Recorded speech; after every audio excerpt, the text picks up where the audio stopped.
This is Anywhere But Putrajaya, Outsider Thoughts from the Malay Heartland, from the Gemilang Journal, read to you by the author.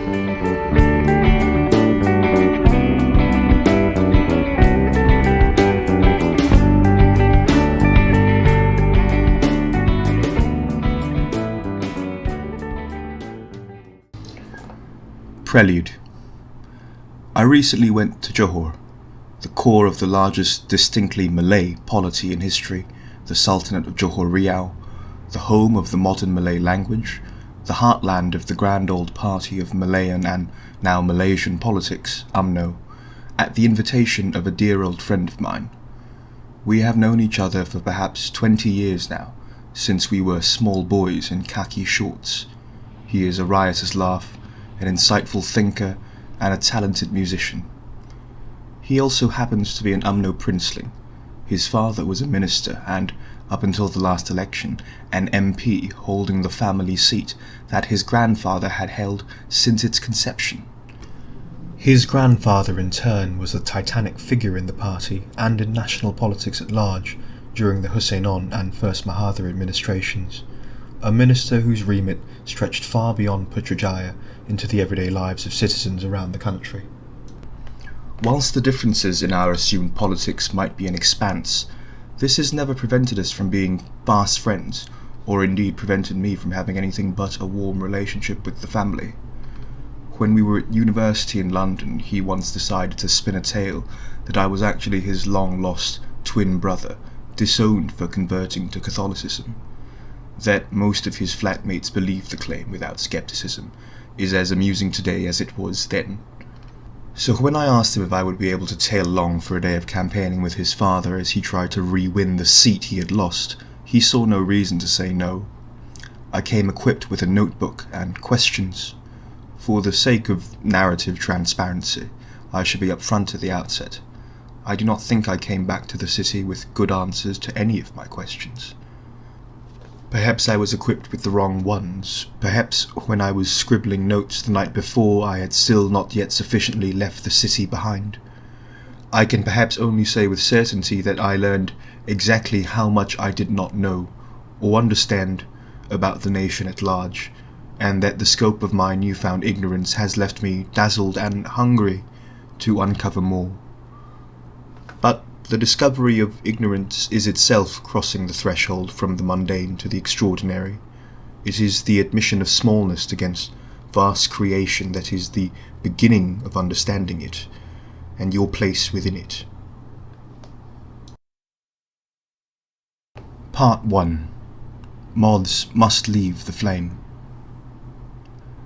Bags packed, doors shut, down from the city. Leaving the city is not just leaving a place. It is leaving an ideal, a way of life, a means of thinking. It is no great point of geopolitical insight to point out that cities, capital cities especially, are often a world apart from the rest of the country they inhabit. London is not England, Shanghai is not China, Los Angeles is not America, thank Christ. The metropole is separate and distinct. In many ways it is a conscious rejection of stagnant, indolent nature. A great city is the greatest lie a country can build itself, aspiration given physical form in rebar and scaffolding. Everything a nation wishes others to see of it, everything it wishes to be, or perhaps more importantly, everything it wishes it could be, is embodied in its great cities. Here we build monuments to our greatness, scraping insolently on the dome of heaven as if to boldly knock at its door and ask if it would kindly make room for our magnificence. The city is bustling and alive, full of secrets and hopes and opportunity.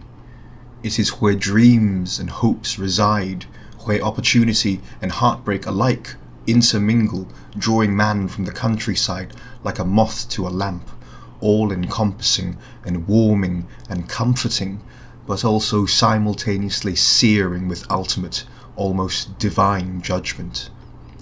It cuts out the parts of you that cannot survive in this urban jungle, and burns up entirely those too weak to withstand it. You are a concrete monkey, beyond argument or imagining. You have spent almost all your life in one capital city or another, basking in the confluence of massed humanity working, breathing, living together to create a place greater than the sum of its buildings and inhabitants. And yet only the moths that leave the lamp may feed and survive. Those that linger forever in the comfort will starve. The city might feed the belly and fill the wallet, but it is rarely nourishment for the soul. The hero must leave the safety of home and hearth to complete his quest. The king cannot rule forever from within the castle walls. Answers will not be found at the center of the universe unless you have travelled its roads beforehand. So down from the city, make heavy your foot, and push the tarmac beneath your wheels. Leave behind the city and troubles and dive into the vast, pale unknown. Gather yourself and step past the threshold. Wisdom and terror alike await you there. The first sign of the change is signposted to you by the handiwork of the architects. The plate glass skyscrapers fade into ugly concrete blocks that themselves disappear to make way for low rises with pink roof tiles. You slip back through time, as if the tentative steps of progress falter and halt, lingering in the balance for a moment, like a pendulum caught in its swing, before fly-wheeling back against itself. As the miles pass by, so do the years. The bubble of the metropole recedes, flitters, and then pops entirely without your noticing. English disappears, as do the towering overpasses that blot out the horizon. Instead, first rows on rows of oil palms, then nothing less than the sheer enormity of sky and primordial jungle. Gradually at first, and then all at once, nature reasserts itself, as if rebuffing our crude attempts to resist her. Our skyscrapers dwarf beside the limestone mountains, carved by eons and the hand of God, these sentinels of granite and time that in silent standing refute any idea that we have any real victory in taming the wild. As it pours out of the city into the countryside, the massive highway narrows into 4 lanes and scrabbles cuts across the hills, a tiny thread of civilization pulling itself, winding about the mountains, snaking between islands of habitation, each a little more obscure than the last. You zoom past these places, little more than names on a map, exits on a highway. You know intellectually that there are whole lives in these sordid little hamlets, lives with every bit of the drama and glory and desolation as yours. In the city these thoughts must wash away. There are too many people for any of them to truly make sense. It is only in crowds where one can feel true solitude and true loneliness. But here, alone as you are cutting across the endless jungled hills, the concrete monkey returns to the trees of his forefathers and looks around, seeking a tribe, longing to understand another, to imagine, haltingly and falteringly as you do, that there is someone else amidst the endless ancestral savannah with whom to share your thoughts. The alternative is the abject terror of being truly alone in the universe, and the second more devastating wound of being conscious enough to realize it. Slough off your preconceptions, as the years and as progress wash away, as the blur pushed past your windows changes from grey to green. Remove arrogant suppositions about what you imagine, about where you are going and who will be there. That you have gone down from the city is admission that you know nothing. Remove even more arrogant assumptions about what they will think of you in turn. Here you know less than nothing. Make your mind as blank as the nature around you should be. You remember a game you played on long road trips to Penang when you were younger. 4.5 hours is a lifetime to a child, and the fanciful flights we take to pass such time can often burn themselves into memory. Our first true attempts at creating something bounded and ordered in our minds. In your mind's eye, the street lamps with their metal arms branching out in pale imitation of the welcoming eaves of tree branches fade away. So too do the steel girders that bound the road, barriers against nature, as much to keep it out as to keep us in, carefully within the narrow strip of civilization racing across the land. The harsh blue and green of the road signs, artificial and garish in their screams to stand out as you race by at 100 miles an hour, they too begin to disappear, eaten up and consumed by the calm pale celeste of the sky and the verdant rainforest bays of the hills. There is no need for nature to scream her colours. They are so pure and essential as to not deign to compete for our notice at all. We are primally and forever drawn to them, supplicants before the feet of something at which we can only pantomime. Billboards too, these paltry flags of consumerism, those disappear from view. There is no new high-rise, no organic face cream, no multi-level marketing scheme that will save you and all your friends. Inquire within, nothing so grand that they can peddle as to be a greater advertisement than the horizon itself, meandering before you with eternity. Finally, the endless road straightens. You see the mirages of false water in the tropical heat, shimmering bands in your windscreen, dotting the black strip that stretches before you. This too, at last, scrapes itself from your imagination. Only the vast expanse of nature now, as the child you once were, imagines a world before man, before building, before time, of great ancient beasts and savage dinosaurs, perhaps. Inside the car, the audiobook you play begins to fade out of earshot. Only the subtle hum of vulcanized rubber against tarmac rings in your ears. You stare straight ahead, straight at the vista and majesty, as inside you an instinct from before memory awakens. Subtly at first, and then consumingly, your hands grip the steering wheel. You race ahead. Chasing, seeking, you are hunting now, hunting as your forefathers did, on the plains and in the trees, and as they were looking for prey, you look for answers. Maybe they can be found over the horizon, ancestors and answers alike.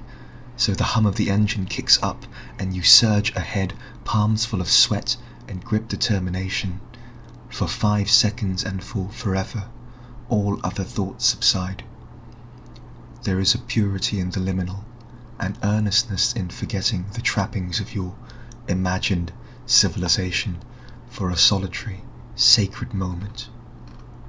There is release, bliss. And then all at once you return to yourself, and the audiobook plays again in your ears, and you ease up gently on the pedal and reclaim your place in the world. You are chimeric, half this and half another, savage and saviour all at once. You must be to survive even a moment in this world of imminent contradiction. You have left in search of answers, but when you have found them, will you still think yourself worthy to return to the city?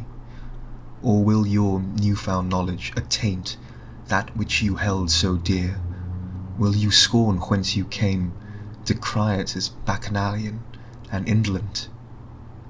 Merge into the slow lane, wipe down your hands, still your racing heart. The answers will come, one way or another.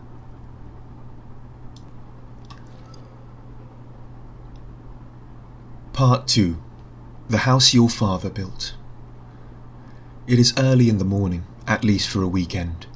You turn in off the coastal highway that cuts across the bottom of Johor Bahru and of the peninsula, up a narrow hilly road to reach the gates of a nondescript grey residential tower.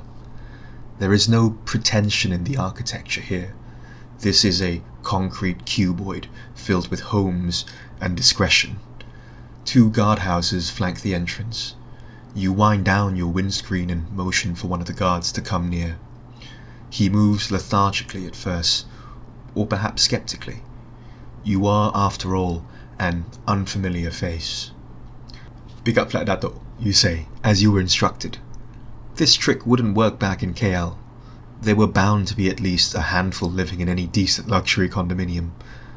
But here, even across the strait as you are from the globalized hustle of Singapore, things are sleepier.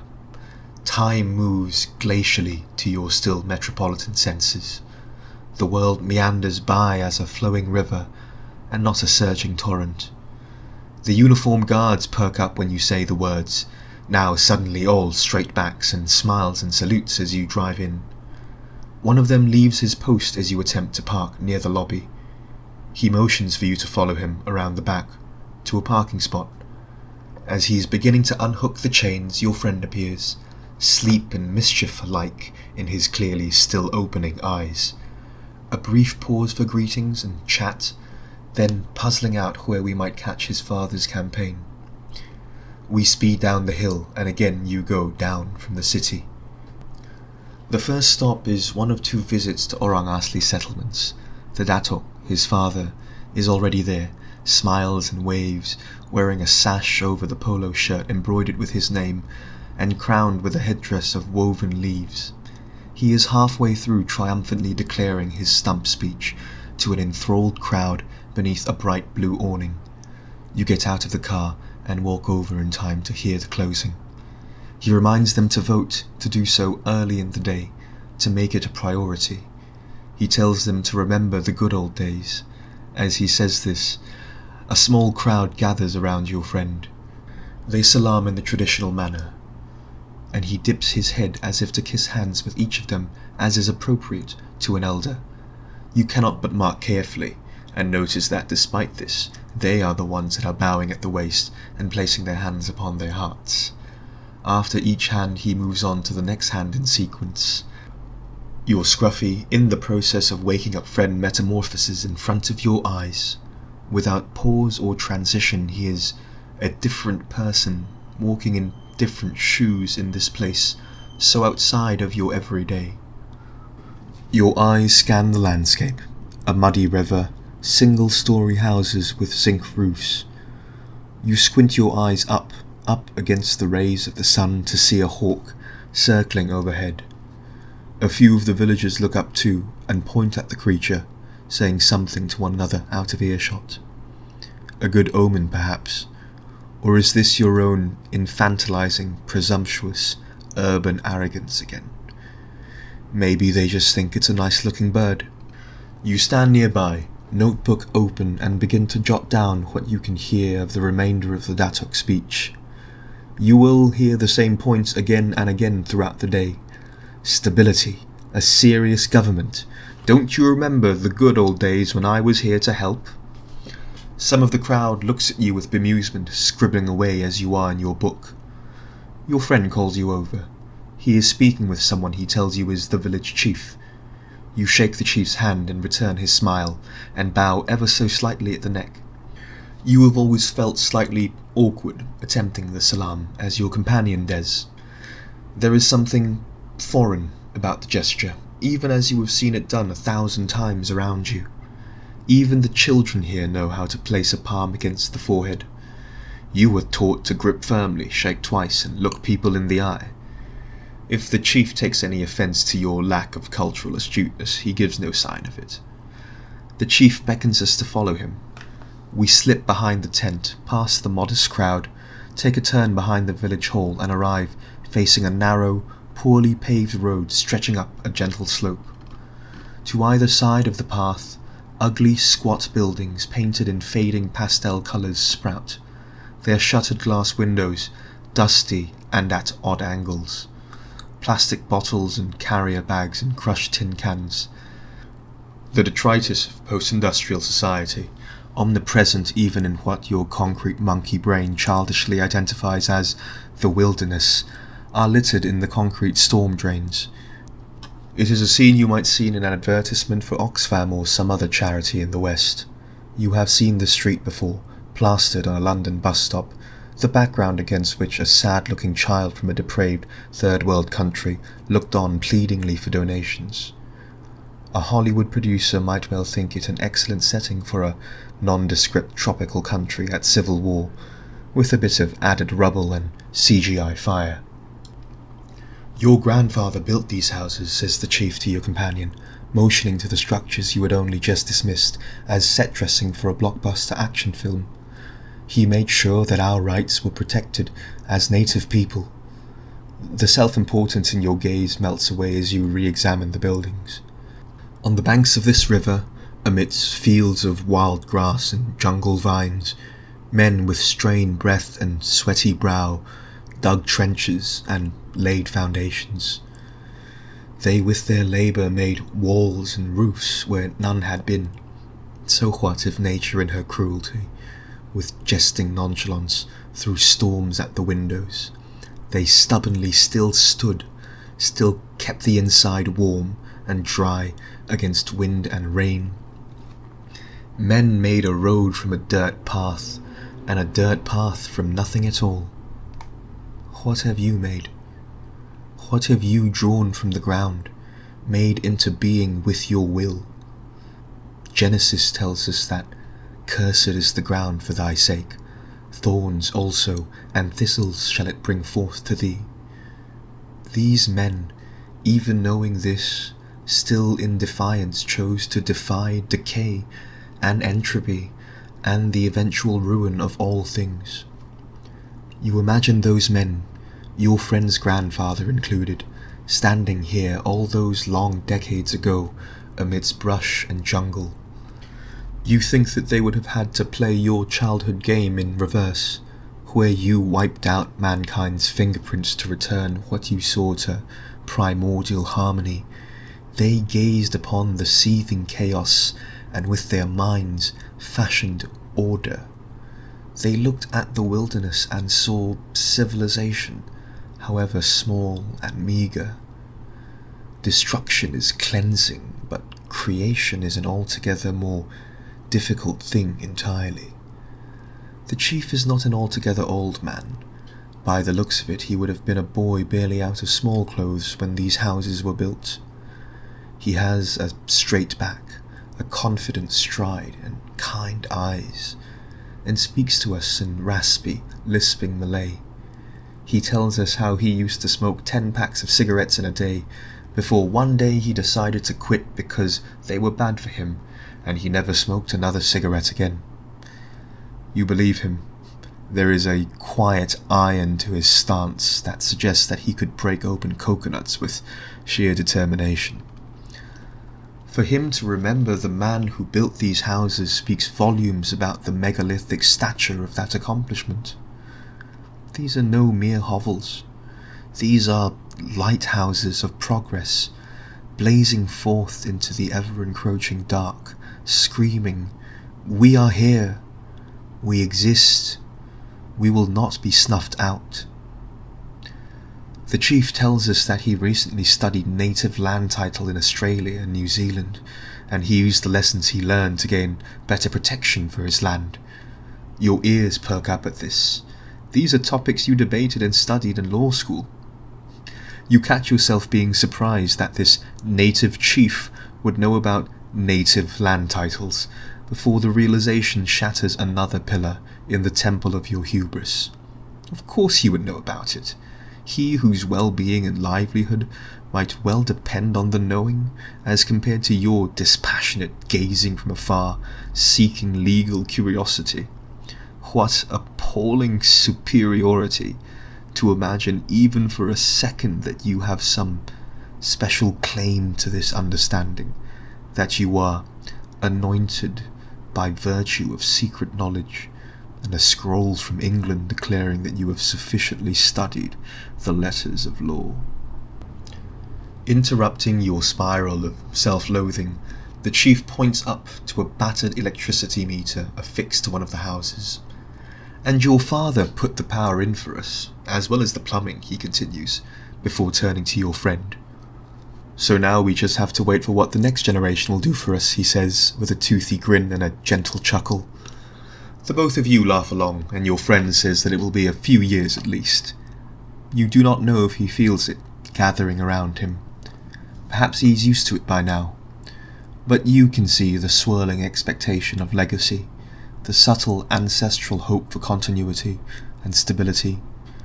You wonder if you would remember the MP in the city that managed to pave a road for you half a century later. You wonder if this makes you less grateful, less grounded, less true than the chief and his people. Is this place where gratitude is a function of generations, not electoral cycles, a more essential, honest, straightforward form of being? Some children have spotted you and your companion talking to the chief. They shyly walk up to the both of you, diadems of woven leaves in their hands. You take it in turns to genuflect on the ground and allow the children to crown you with grass and vine. In ancient Rome, the crown of grass was only awarded to a victorious general by proclamation of the whole army after he had saved his legion. The crown was made of the grasses and flowers of the battlefield where his glory had been found. It was a singularly rare honour, presented only to a saviour by those whom he had saved. Your headdress now is not this, to be sure, but in this place of memory and legacy, of generation and ancestry, you cannot but help feel unfairly honoured with an act of even unknowing historical magnitude. You are no saviour. If anything, you have come here to save yourself. Some graciousness, then. Before you rise, you reach out your giant bear-like paw and shake the tiny hands of the children. "Thank you very much," you rumble in your baritone received pronunciation. The children giggle at this, amused perhaps by your funny language, or the funnier way by which you speak it. Their task done, they scamper off, immune to or ignorant of your internal monologue.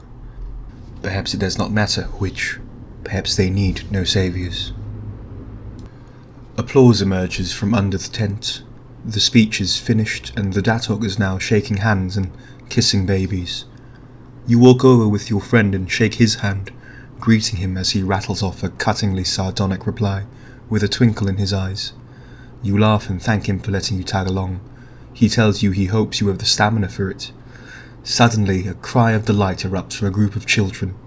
Someone from the campaign crew has produced a loudspeaker and is carrying it aloft his shoulder as it blares a rather unsubtle tune. The children dance about, repeating the lyrics as they walk towards the tent to a reception of bemused adult laughter. "Kita undi bien," they sing, over and over again. Wonderful, you think to yourself. The voters of tomorrow, making their decisions today by virtue of a mediocre pop anthem. Cynicism can emerge unbidden, even amidst the air of revelation that permeates your thoughts. You let the datuk get back to the important work of campaigning, and slip into the entourage.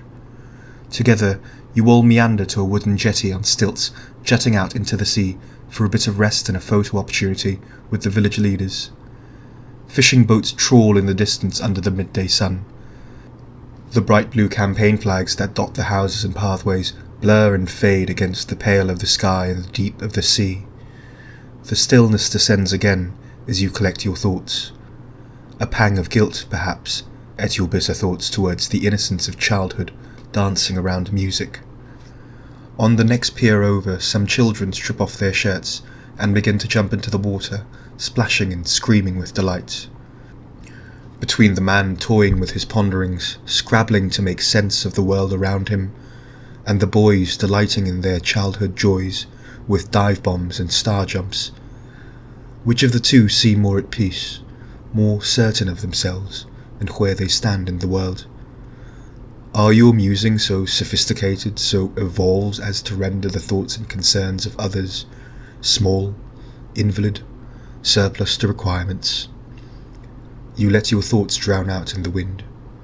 The waves lap the shore, the gulls call, the blue is everlasting, uninterrupted, unsullied. You move on to the next village. Part 3. Orang Kita. As you get back into your car, bottles of water with blue labels and white scales in hand, you join the convoy of cars peeling out of the village. The children wave and chase behind you as you drive off. You wonder if you will see any of them again, whether perhaps by chance one of the faces you glanced at today might one day do something great and wonderful so as to make them famous and renowned. You judge this a strange impulse. There are 1,000 anonymous faces in the city that you pass by every day without pause for thought. You have never given these people the consideration you now grant these children. Is it the bias of generosity most will grant to youth? Is it the personal, intimate closeness that human interaction takes on amidst the rural vastness, the profundity lost amidst massed humanity? The convoy moves with speed and purpose, too fast for continued pondering. Your focus is on the car ahead of you and keeping in formation. You engender more than a few angry horns as the train of vehicles snakes through the roughshod back roads of rural Johor. As you near the next stop, a group of youths on motorcycles is waiting, bearing yet more of the omnipresent blue flags and banners. The lead cars horn jauntily, and the motorcyclists rev their engines in response before streaming off ahead of us, whooping as they go. It's just a basic form of power politics, answers your friend when you ask him about them. You ask him if they just round up the local rumpets and hand them flags and cartons of cigarettes. He laughs and tells you that no, they are arranged by the campaign team. Like a Roman triumph, you opine. The 2 cracked lanes of tarmac turn into a single dirt trail. We are a column of steel and petrol rumbling through these jungled paths as tiny faces pop up past our windows, drawn to and observing the commotion. A triumphal procession indeed. You have crossed a Rubicon to come here, and now cross over a river in truth as you continue towards the next village. Do they bear the treasures of Germania and Gaul, golden coins to be thrown by centurions to the cheering crowds? Are you then become Vercingetorix, the captured foreigner, on display to the Roman masses as an object of the inevitable conquest of their imperial culture? You can only hope Caesar does not strangle you in front of the temple of Jupiter Optimus Maximus, as he did your unfortunate predecessor. You get to hear the first half of the stump speech this time. You were ushered by obliging campaign staff along with your friend to waiting seats near the front. You were not a small creature by Malaysian standards at the best of times. Amongst the villagers here you might as well be a different species. You bashfully take your seat, trying as much as possible to slink down and crouch so as not to block the view of the 5 rows of the audience seated behind you. The Datuk speaks passionately and forthrightly, with a touch of humour and a tinge of nostalgia. Underneath another blue tent with the same spread of rice and curried chicken and bright green and red syrup off to the side, he asks the gathered crowd if they remember when he used to come and visit, bringing aid and supplies. They nod along appreciatively, eyes focused and intent. They are earnest, honest gazers, free of the cynicism you would expect were you to look at yourself at a political rally in a mirror. There is the temptation to imagine this as another form of innocence, but you are far enough away from the city to understand that there is nothing infantilizing about being honest about what you need in this world. It is not your place to judge whether a bag of rice is truly worth a vote simply because it would not get yours. Moral indignation and learned debate ring empty to emptier stomachs. The Datuk says that he came to visit even when he wasn't their MP. An elderly woman sat near you pipes up, announcing that she remembered when the Datuk's father visited them as well, all those years ago. The Datuk responds with a quick joke that the grandmother was too young and couldn't have been born then, to great laughter from the entire assembly. The Datuk then makes a point that his opponent is not orang kita, our people. You pause for a second on the phrase. You remember as a child the difference between kami, us, but excluding the listener, and kita, us, inclusive of the listener, gave you a great deal of trouble in primary school. Grammatical concepts of language can often be difficult to explain, even for people who use them instinctively, even more so when the feature is something missing from the language of another. You have always noticed the difference as a consequence of having to mentally translate we or us into Malay one way or another. Kita is the domain of the politician, the leader, the teacher. Kita beckons and welcomes like a friendly smile. The Datuk repeats the point again and again, pointing at different members of his entourage. He is our people, as is he, as is he. He points at your friend, announcing that he too is our people. This is his son, he tells the crowd, as they applaud in turn.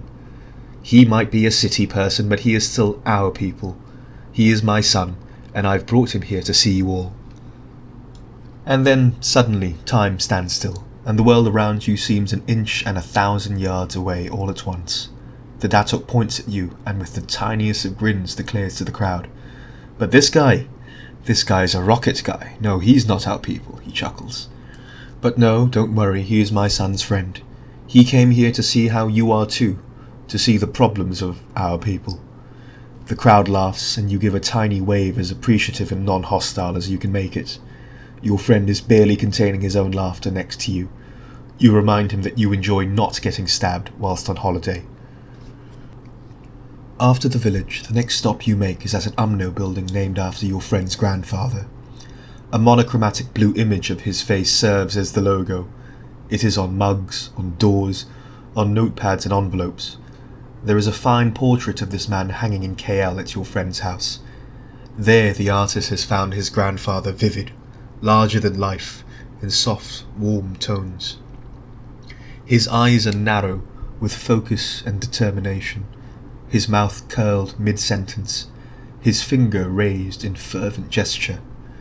He is an image of righteousness, of political power, of will. But this could not have been all that he was.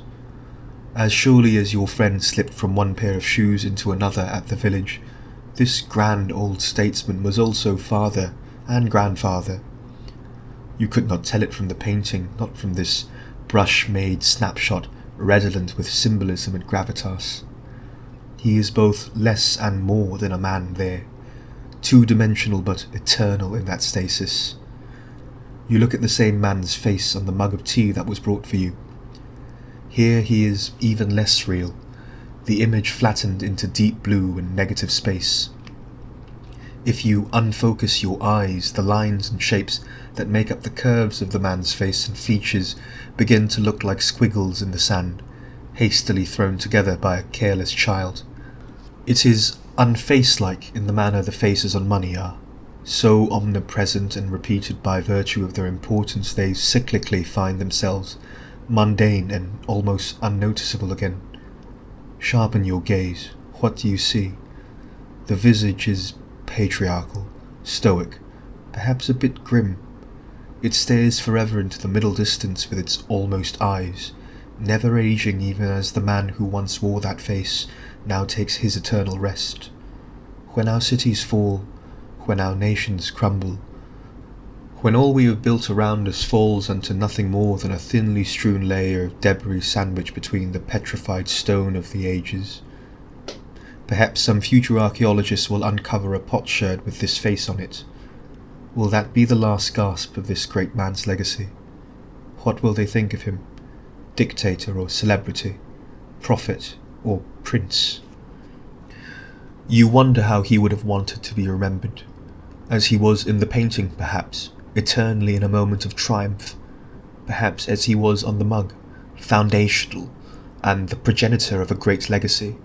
Or perhaps, and here you admit to slipping into misty-eyed sentimentality, at the end he wished to be remembered as the man who suffered and triumphed and loved and cried in the equal measure as all men do, which of those men was the real one, if any?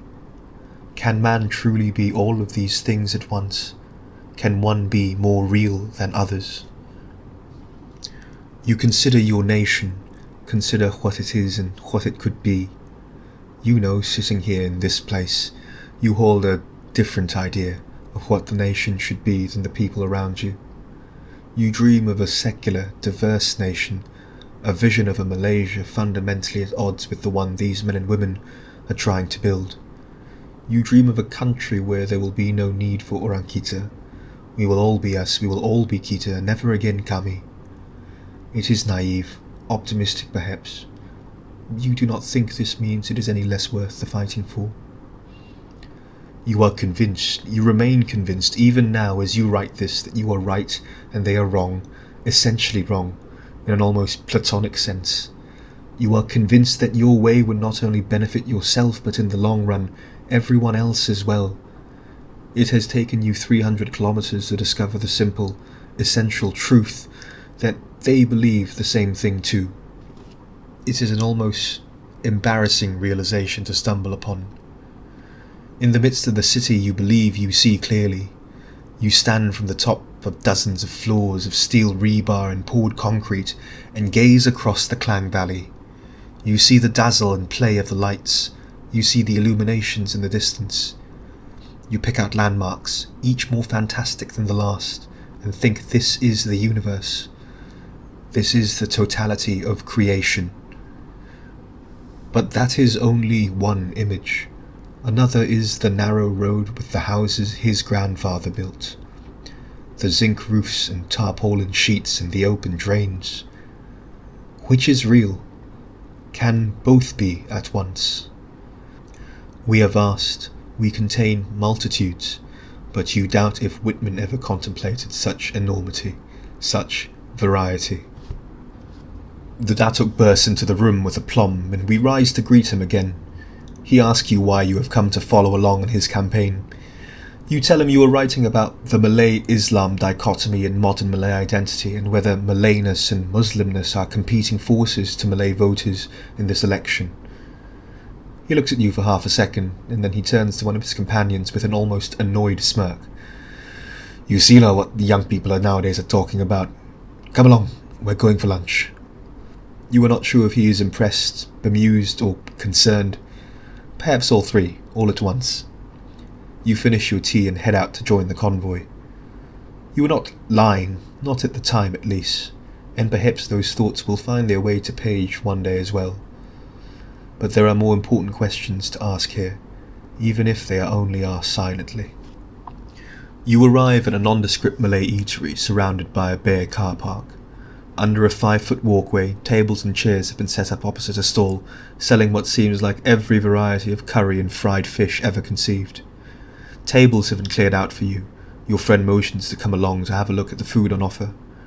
You notice immediately that you are the only non-Malay in the establishment, and perhaps more jarringly in your mind you notice exactly how subtly lost you appear to be. You admit with some awkwardness that you have not often been a patron at restaurants like these. In a Chinese restaurant, for one, there is no way the prices would be straightforwardly listed honestly on the wall. No opportunity to play favourites with customers that way. You have to bashfully ask for a fork and spoon, as a child would. You politely query what lurks within the wonderful-smelling, steaming banana leaf packages. After you eat, you will go to the counter and pick up a pack of bright pink kueh. As you motion to your back pocket to pay, the kindly uncle will wave you off and tell you to just take it back to your table. The bill will be settled later. No doubt this is mostly because you are eating with the datuk, but the trust implicit in the action astounds you. This would never happen in the city. Money up front, thank you very much. It is a strange form of chaos, impenetrable and ineffable to you, but inhabitable and natural to everyone else. You try to bring your surroundings to order, to understand what is happening through your lenses of comprehension, but this is a falteringly applicable exercise at best. It is arrogant at the outset to assume this chaos as opposed to a different form of order. Surely there are rules, even if you do not understand them. But how are you to reconcile these two diametric conceptions of order?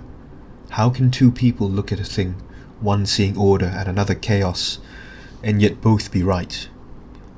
Your friend asks you what you would like to eat. You point at the fried chicken, a safe option under all the circumstances. Your tender, thoroughly colonised stomach is far more used to cheese than chili. As you eat together, he munches on bunches of raw ulam. It's not something you have ever really gotten around to appreciating as much as you should. You still do prefer vegetables roasted, or stir-fried in oyster sauce and salted fish. You remark to your friend how odd it is to be here, how you can tell you are definitely not Orang Kita here. You say it is perhaps strange to imagine that you are as out of place here as one of these folk might be in a Chinese kopitiam, all roast pork and char siu bao. These parallel worlds we inhabit, adjacent but with a chasm in between. The little differences in the way we live our lives, the subtle impressions they must make on the way we think, our basic assumptions, our fundamental truths. We are a nation of imminent contradiction, and yet we have been forced by the hand of history to make do, to make something, anything. To do anything less would be to admit defeat, to give in to the chaos. The house your father built will not stand without a nation beneath it. Can you ever reconcile curry ikan and soy sauce steamed tilapia? Fish head curry, maybe. Maybe that is what the nation must be, strange and exotic and staring ever upwards, ever ahead. Perhaps there is a better image, one that doesn't invoke thoughts of gasping for air, or of decapitation. If one exists, it does not spring to your mind now. You are not nearly as good a writer as you would like to think. You thank the Datuk for the food, and move onwards with the campaign. Part 4. His hand will be against every man, and every man's hand against him. The following hours of the campaign are a blur of handshakes and smiles and the same speech. Stability, governance, remember the past. At one point you follow the Datuk into a large hall filled with women baking cakes. The almost schoolgirlish excitement that bubbles from the room as he makes his entrance is amusing to watch. From the reactions, you would have thought a Hollywood star or a sex icon had deigned to make an appearance at this community outreach baking centre. You agree with your friend that the cakes smell incredible. His powers of influence, however, do not extend to getting you slices of baked goods. The lamentable limits of nepotism linger in your mind in the exact opposite way that the taste of delicious buttery sponge fails to linger in your mouth. Later in the evening, with the sun having long set behind the horizon, you gather for a small event in what could charitably be described as a car park. It is a patch of rough tarmac in between storm drains off the highway. An entrepreneurial sort has set up a stall selling sirap bandung and nasi kukus. A few awnings have been set up and tables and chairs are strewn about for patrons. There are 20, maybe 30 people gathered here.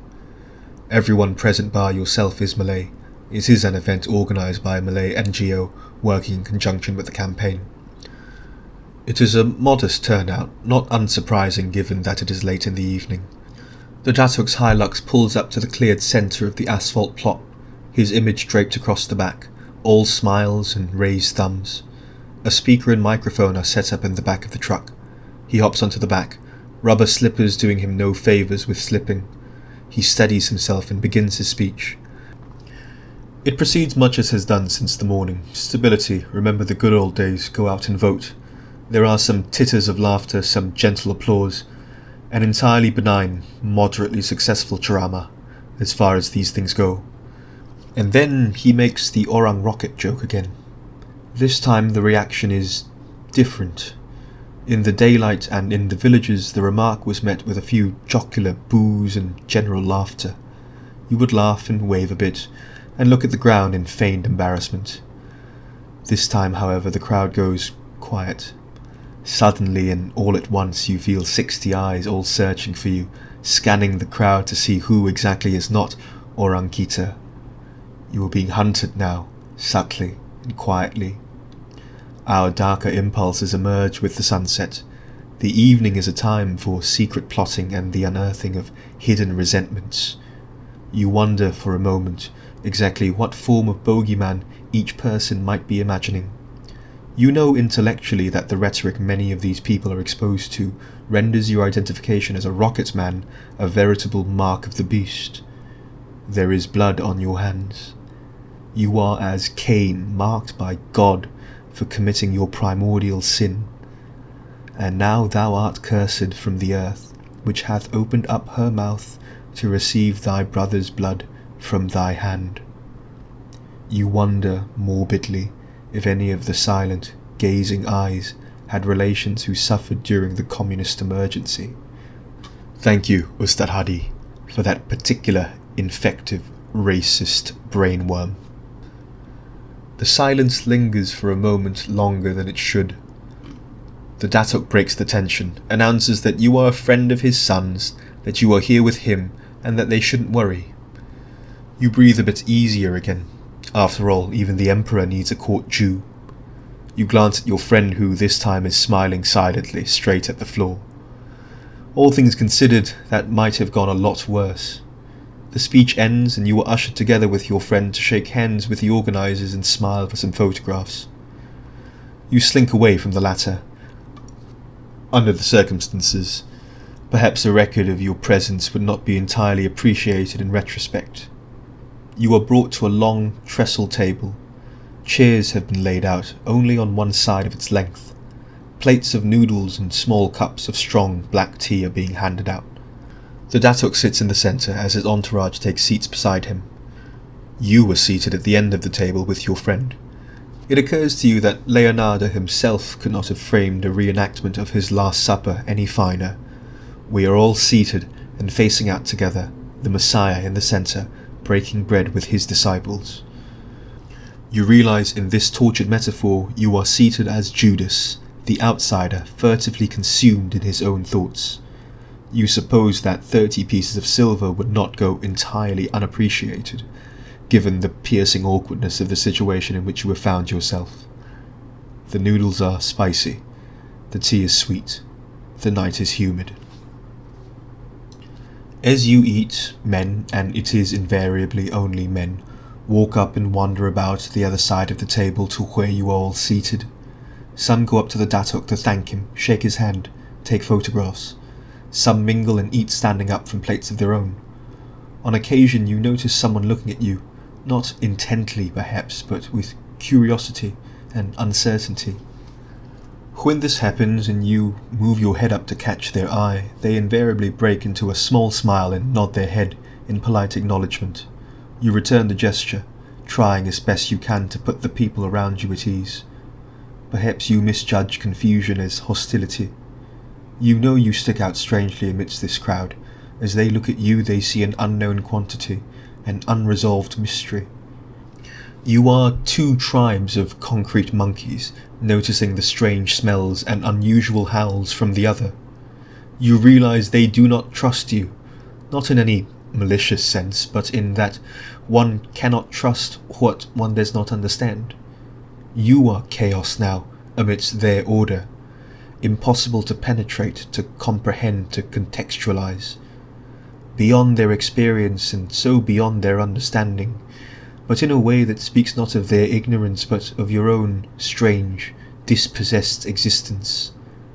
Do you belong here, at this table, in this place, in this nation? Can a nation stand secure if it is ever ready to excise a part of itself, ever eager to slice away all that it deems impure until nothing remains? You want to trust the man staring curiously at you, as much as you want him to trust you. The tiny spark of enlightenment within you longs to imagine that you share more in common with him than differences, that your hopes and fears are not so far removed. Yet after today, you are not so sure if that is true. Different monkeys, different tribes, different lives, different truths. And from this we must build a nation. The final stop of the day is at an Indian community centre. It is tucked away off the main road, surrounded on all sides by the dense public housing high-rises inhabited by the urban poor. The Datuk is welcomed into a moderately sized room, packed with chairs. He is lain with a garland of blossoms and a shawl of woven cloth. He gratefully accepts both, keeping them on throughout his speech. And yet, despite this, and perhaps for the first time today, he is as much an outsider here as you are. This is not entirely friendly territory. Here, the blue of the hastily hung flags is unbidden and jarring underneath the harsh, artificial white glare of the fluorescent lights. The rumble of highway traffic, punctuated by horns and zooming motorcycles, blends into the chatter of children and the gossiping of women and the hum of the struggling air conditioning. This is not as captive an audience as the Datuk has been used to today. His jokes fall a little flatter. Applause and cheers only really come from the first few rows. A child begins to cry. Her brother has taken the phone on which they were watching YouTube together and has decided to play a game instead. We learn of the unjust cruelties of reality at far too young an age. The Datuk speaks of prime ministerial candidates. This part of the speech in particular, you note, receives a cool response. There is a moment when he makes a remark about an opposing candidate for Prime Minister. He pauses for a laugh for a heartbeat longer than he should have, and the rumbling judgment of tepid quiet lingers. He recovers quickly, of course, but you cannot help but wonder if he feels as you did under the tent, eating noodles. If you cannot trust what you cannot understand, can outsiders in this nation ever really understand the position we are made to inhabit? The tale since Merdeka has been that the harmony of this nation relies on our peculiar social contract. Our gratitude must be generational, then and now and forever, into eternity. We were not an integral part of this nation, so the story goes, not princes of the soil. And so that Providence deigned to grant us inclusion into this new project of Malaysia at all should be prize enough. Be content. Inconspicuous, obsequious. This is the house our, kami, forefathers built, saith the great voice of history, that we have thought fit in which to let you stay. Are we not generous? But what of your forefathers? Won they no glory? Built they no kingdoms? Did they not too bring forth order from the chaos here, as theirs did? A strange order of contrast and contradiction and compromise. Was that not the dream, the city on the hill? Wherefore has it gone?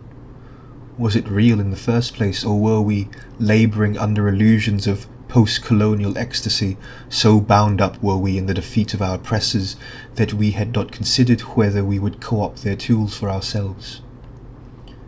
The speech ends. Photos are taken, hands are shaken. You bid the Datuk goodbye.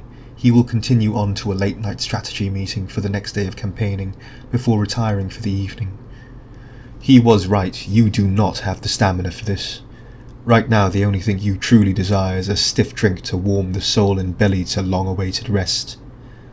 You and your friend get into the car and you begin the drive back. On the way you talk a bit about the day and your thoughts. Your friend says that his father feels fundamentally betrayed by his electorate, that having sacrificed a successful career in business and spending the better part of his adult life in public service, having missed birthdays and concerts and anniversaries to bring bags of rice to the village, that the voters would still decide to throw him out of his father's seat. A day ago you might have burst into friendly but serious refutation of his ideas. But you know now how little we can see from within our own cities, magnificent as they might be. You have had the luxury of leaving the city, of descending from Xanadu onto the steppe and the plain to seek the truth. You have crossed the threshold by happenstance and good fortune.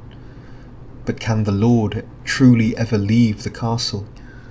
You do the Datuk the courtesy of at least considering how shattering, on a human level, it must have been to have been so thoroughly rejected by the democratic process within which your family had participated for half a century.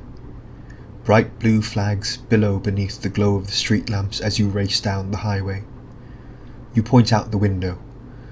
You tell your friend that throughout the day the speeches have been about stability, and yet the reality is that the people understand that these very same blue flags represent the people that, in one way or another, cause the instability that plagues this nation. that it is difficult to talk about trust when that party to this day continues to defend a convicted felon, that it is a struggle to look back with nostalgia on the past, when the past, present and future all blur into an uninterrupted, uninspiring melange of stagnation and infighting. You tell him you know his father is not personally responsible for any of this, that you still think he is a good and honourable man.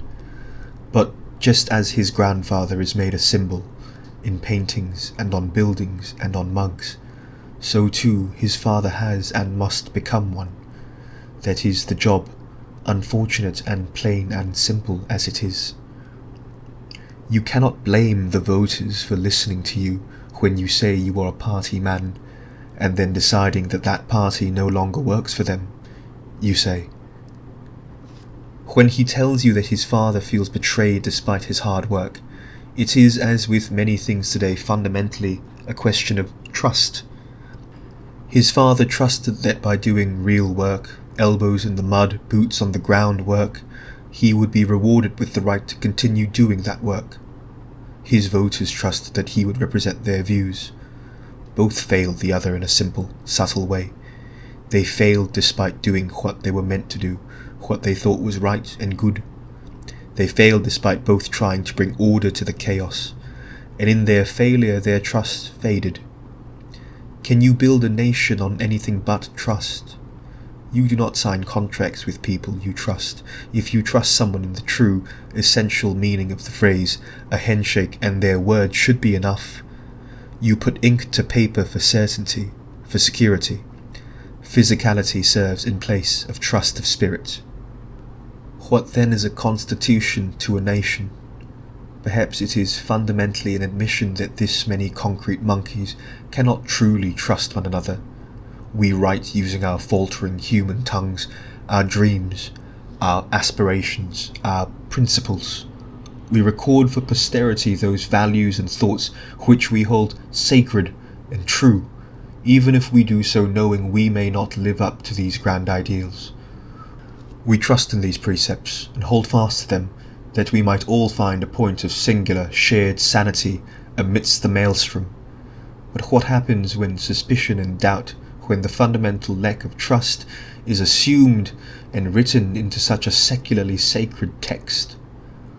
Almost a century ago, and against the protestations of the Tunku and their highnesses the Malay rulers, Lord Reed hung around the neck of a newborn nation a millstone of ethnic mistrust, all in the name of perceived equity and justice.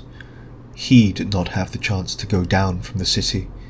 He did not see the order amidst the chaos that stood before him, and in imposing his own form of order he sparked a blaze of chaos that this patchwork nation has had to struggle with for now 15 struggled attempts at democracy. If the sacred scrolls tell us that trust is beyond conception, beyond reason, beyond compromise, if they tell us that we are essentially different and separate, incapable of shared truth by virtue of blood itself, who are we to argue? You bid your friend a good night and turn towards your hotel. You have found something here on your trip, to be sure. Not revelation exactly, but perhaps the revelation of revelation to come. Part 5. Rage against the dying of the light. The implicit suppositions of language belie our particular unspoken arrogances. You go down from a city, you abandon the rarefied air, descend from the enlightened mount unto the hinterlands and savagery. You go back up to the city, you leave behind provinciality and backwardness, and assume yourself again the axis mundi, the centre of the world around which the chaos must revolve. As you leave Johor and begin the long drive north, you consider what you have learned. In truth, they are not particularly insightful lessons. People think differently to you. People have different priorities and goals to you. People have a different conception of what they want this nation to be than you. You speed back towards civilization, casting off chaos and returning unto order at 150 kilometers an hour. Cities exist as order amidst chaos. Defiant and proud, from the heavens they blaze at night with brilliant light amidst a sea of shadow. They are perpetually and eternally in codependent conflict with the rural countryside. They are the opportunity over the hill and the collapse of hearth and home, benevolent patriarch and dictatorial fist, saviour and savage all at once, as you are, as all are. They are screams of indignant refusal to go gentle into that good night, of the unconquerable human desire to defy entropy and decay. So long as two stones stand sacked, laid in place by human hands, nature will have no final victory. We were here. We thrived. We are here. We will go on. This conflict, primal and ancient, is a tale as old as story itself. Only the wild man Enkidu could spur the god-king Gilgamesh to embark on his epic journey. But when the pair of friends, nature and mankind as comrades in arms, slay the bull of heaven and defeat the monster Humbaba, the cost of their victory is the death of Enkidu.